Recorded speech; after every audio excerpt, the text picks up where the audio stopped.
Ladies and gentlemen, you're in for a treat again. It's Tommy!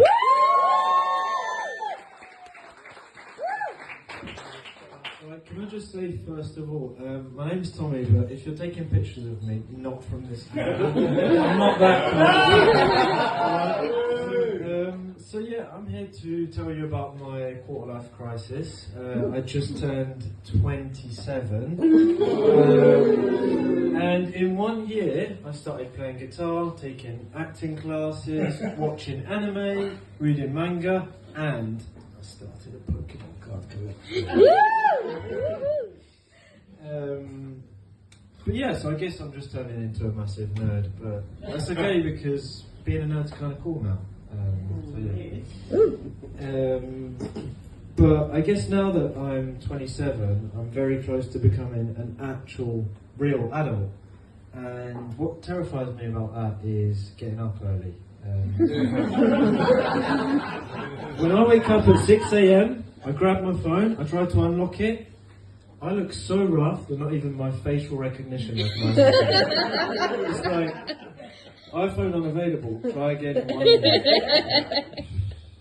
But I do have a girlfriend, I can prove it. She's here. Yeah, she's American. But despite that, she's great. They say that we look for someone who has the qualities that we lack. Well, she has social skills, charisma, self-esteem. What do I have? Pokemon cards. And a European passport that will keep her out of her shit show of a country.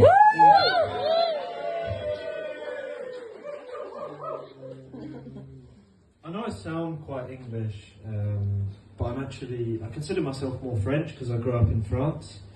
But I moved back to London because London's an amazing place and I really love it here. When I walk around, I see the smiles on people's faces. I just feel so happy that I had French dental care.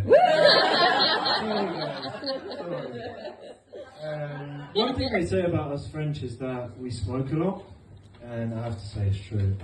I've smoked pretty much everything. Salmon, trout, you name it.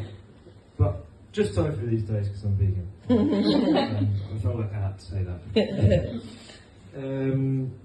The town where I grew up, I could walk into a bar at 13 years old and buy a pack of cigarettes. So, yeah. And it was almost frowned upon if you weren't underage. There'd be 18-year-olds coming in after me, they'd get chased out. Get the fuck out of here!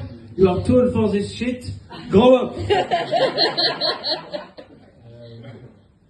But back to my quarter life crisis, I guess I'm just realising these days that I'm not going to be around forever, and that's okay. But I don't want to have regrets, you know. And I've just realised that once we're gone, all that's left are the stories that we leave behind. And my granddad, for example, he was amazing, and there's so many stories I could think about. But there's one in particular.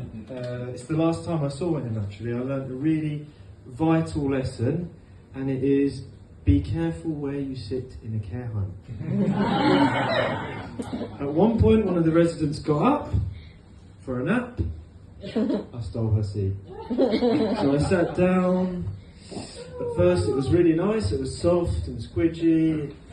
Until I realised another sensation: wetness. Turns out care homes have these special cushions that absorb everything. My poor granddad, he was mortified. But fortunately for him, he had Parkinson's, so he was able to shake off the embarrassment.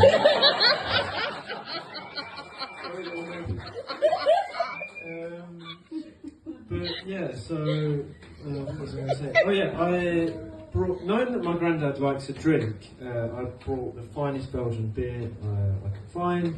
I showed it to him, and he looked at me and he was like, "Tommy, pour us a glass, come on." And I said, "Are you sure, Granddad? Like, with all the medication, are you sure you should be drinking beer?"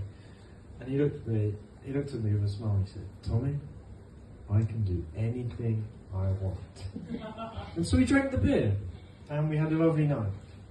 He did shit himself just after, but as he was being wheeled away, he looked back at me and said, "Worth it."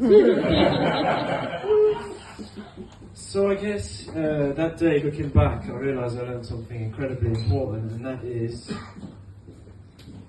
life's too short to live by other people's rules. Alright? So just embrace the things that make you happy, screw what anyone else thinks, and just live your life exactly the way you want. Just be prepared, because you'll probably shit yourself. Thank you.